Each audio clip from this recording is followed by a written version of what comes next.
Hi guys, mga kabes. Ito yung pinakbet siwi. Ito yung siwi baba na tinatawag. Tapos kumuha na siya ng mangkok, mga kabes.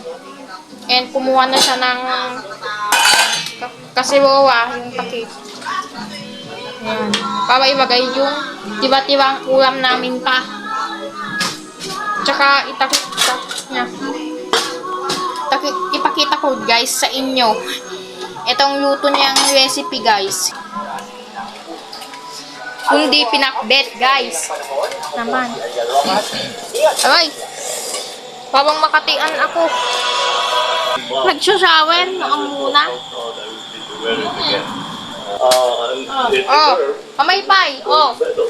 Bye-bye. Oh, pamaypay. Kilala rin sa mga tumulong sa kanila, bibigyan ng kalahating milyong piso ang kanilang coaching staff. Hindi nangyari ito dahil Pa. Nung last year nag-decide ka mag-sport. Magkano na yun pagtaklong 80?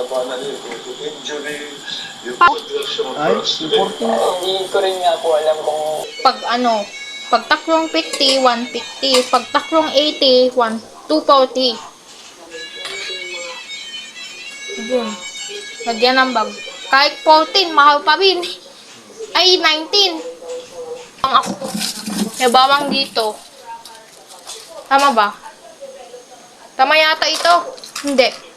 Kaya check upin niya kung tama ba. So, hindi tama. Mayroon pang isang So, tama na yan. Oh, tama na pa rin yung isa. Diba? O, ang bango pa ba yung bawang?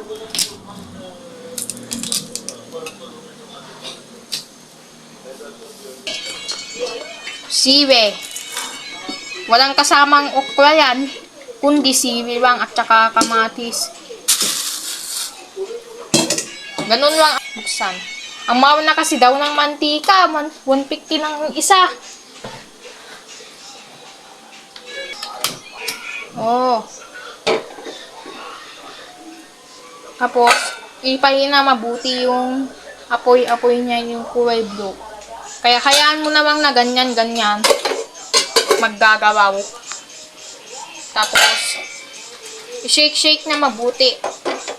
Tsaka itakip. Pagkatapos, mamaya muna. And itapon na yung isang supot. Abis muna dyan bago ko videoan.